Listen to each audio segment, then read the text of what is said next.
All right, let's get started. Now, the reason why I'm doing this training is for JB Hunt specifically. It's time for you to be trained in the dark arts. You heard me. It's time for you to be trained in the dark arts of power, influence, and persuasion. And more, what you're looking for, I'm studying right now, recruiting. That's why you're here now. The dark arts. And you can see my man Vader is right here. So I need you to understand something. When you're on the phone with a driver, you are on that phone because you are an authority. You are the authority.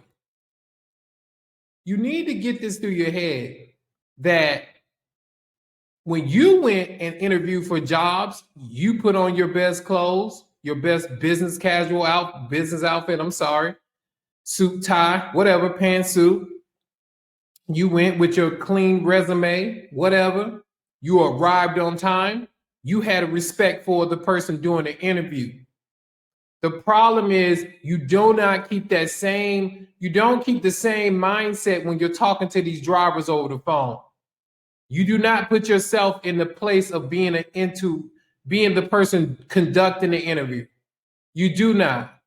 And if you did, the drivers would not be able to run game on you like they do. Would you be psychic? No, you would not be psychic. However, you will have more of a probability of recruiting more drivers. Let me explain. When a driver calls you on the phone, this is my opinion, and this what works for me. I can only speak about the dark arts what work for me, right? And what I apply. Driver calls on the phone, this is Julian speaking. That's exactly how I picked up that phone. Now, some people say, that's not my personality. Listen, your personality, you're not paid for your personality. You're paid for production. You're paid for performance. You're not paid for your personality. You was paid for your personality, you'd be on TV. But that's how I would answer that phone. This is Julian speaking. And then I would stop talking. Shut up. Right then, just shut up. Because this is called direct response marketing. Driver seen an advertising, he responded. Sent an email, driver sees the email, call this number. Driver calls number. You pick up the phone. This is Julian speaking. There you go. And you just stop.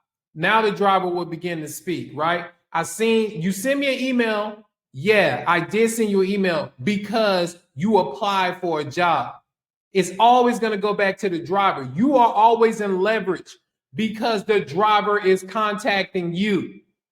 You will always be in leverage. Understand, if the driver is contacting you, you are in leverage. If you are contacting the driver, then the driver is in leverage. Why? Because you're interrupting the driver's day. You are interrupting the driver's day if you call them. This is why we do the reverse funnel. The driver is not interrupting your day because you're contacting business, but the driver is contacting you when it's most convenient for the driver. So there's no excuse why they don't have time unless they're, I'm going in the grocery store, whatever. So that's the first part of this funnel, right? This is the first part of the dark arts. The leads come in. Here you are. This is Julian speaking. Yeah, I was calling in about the ad. The one you had, the local in whatever, California. Yeah, okay. Do you have any tickets, points, incidents, or accidents? I'm not asking you, hey, how are you doing? Because guess what? They don't give a damn. They don't truly care how you're doing. They're calling for a job. I go straight into it. I don't say what company I'm with. Because if they paid attention, they would know by the email. Yeah, I said it. If they paid attention, which they did not, and you know they didn't, they applied for 100 jobs. Not calling in with this sappy, lappy talk, taffy talk. Hey, how are you doing? I'm doing good. Hey, do you have any tickets, points, incidents, or accidents? No. Do you have any felonies, misdemeanors, DUIs? No. Okay, what's the reason that you're looking for another position? There you go, because you need to understand why they're on the phone with you. If you do not understand, if you do not understand, if you do not understand why that driver is calling in, then guess what? You can't close them. You might get lucky and close some driver, but you wouldn't close as many as me because I understand the psychoanalytics of that driver. I understand why this driver is calling in. And if it doesn't make sense, then sometimes I wouldn't even offer them the job. I would not. I wouldn't even offer them the job. Why? Because it doesn't make sense. You must be lying to me. And if I'm on the phone with a driver who's lying to me, then I always believe that somebody's on the phone with the right driver. Get off the phone with the wrong driver. Do not waste your time with the wrong driver. If the job said 1,300 weekly and the driver's on the phone with you, don't be afraid to ask the driver, what are you making right now? What are you making a week now? Driver says 1,200. The job offering 13. Get off the phone with that driver. $100 more. Are you serious? You gonna switch and uproot your whole life for $100? No, he's lying or she's lying. Resolve. When you're resolving the issue for the driver, you give them the best job that you had. Okay? The best job that you had. Now the job is gonna pay you the most. And I'm tempted to sometimes, right? Stick them over here. But again, what happens is if you give the driver the job that pays you the most, what's going to happen is he hops off the phone and then gets on the phone with another recruiter and you didn't offer that job, you're done. You might as well give them the strongest job you have. And the close. This is the most important part. Let me tell you something right now. If you sit on that phone like Bojangles and offer the driver the job, then you're a damn fool. And I mean damn fool. You are a fool if you offer the driver the job.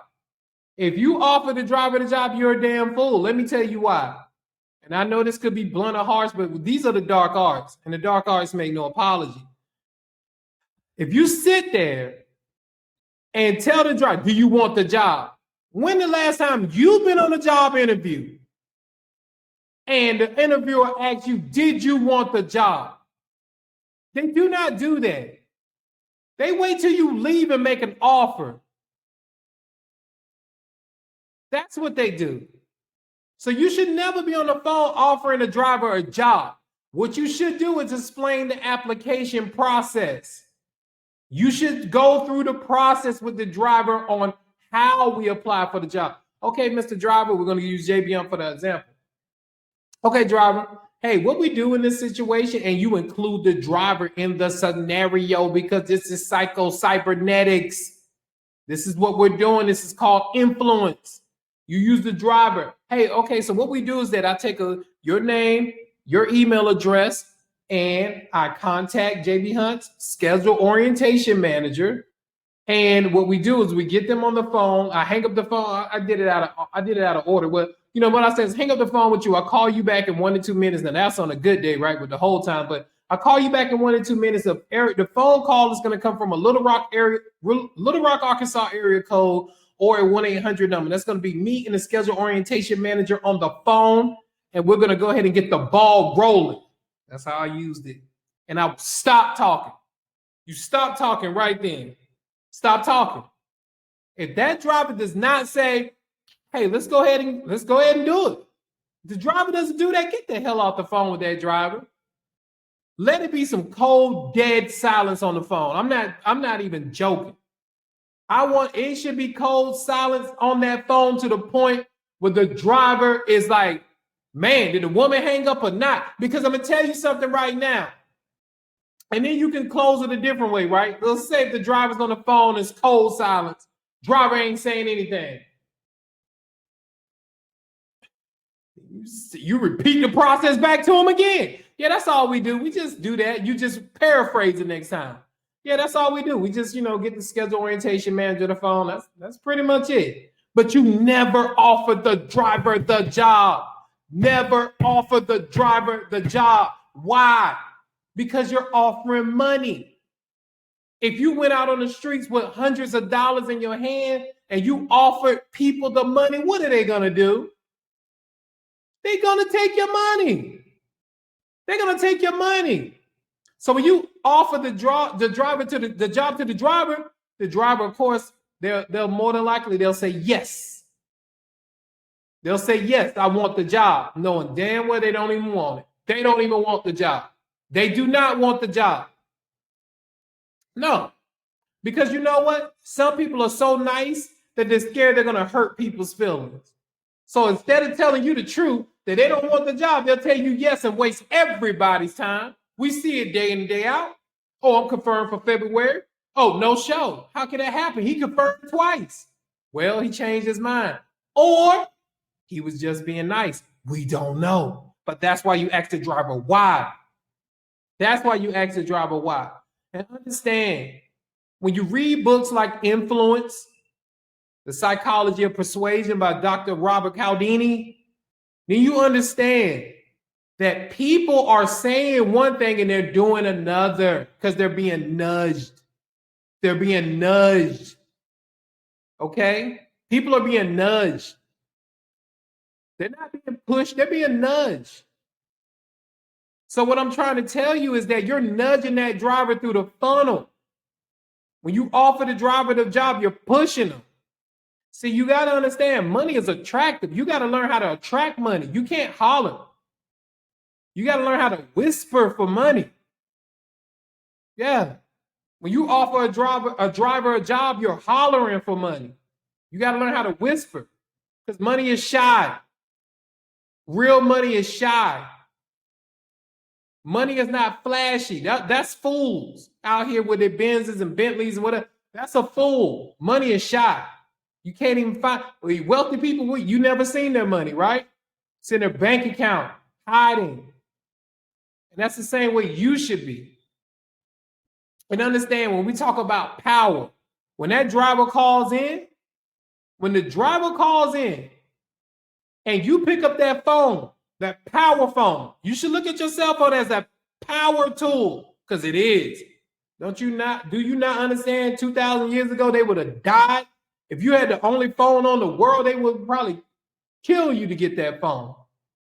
The phone, when you pick up that phone, you pick it up as you're somebody. Yeah, this is Julian speaking. And if you're a lady, you can say it in a pleasant tone. Yeah, this is da-da-da speaking. But it still comes off as power. It comes off as powerful. They know that you're not to be played with. That's why you pick up the phone like that. Do you have any tickets, points, incidents, or accidents? Listen, that's the vet. Because you need to know what's going on out the gate.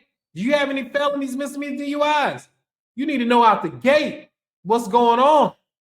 And if you don't find out why, then you're wasting your time. And the other two things I forgot was time killer questions. So when you have that time on the phone where you're trying to kill time, the two best questions are, why did you get started in trucking? And what were you doing before you got into trucking? Those two questions should carry you as much as possible, because if you have a true personality, then you'll be able to build off those questions. Oh, I was in the military. Oh, you was in what branch? Oh, I was in the Navy. Oh man, where were you stationed? If you have a true personality, at that point, you don't need any more questions. Those are the only two questions that you need for every call. Every call. Every call. And I'm fired up on this one, man, because I'm telling you right now, I know people are leaving money on the table. I know. Why do I know this? Why? And first of all, why should you listen to me? Because I beat everybody recruiting JB Hunt with a newborn in my arm. This is a true story. I beat everybody with a newborn. It was my first child. Everybody smoked them all, and they didn't even know I had a baby that I was watching at home by myself. First time parent, first time dad. This is why you should listen to me, because I'm battle tested.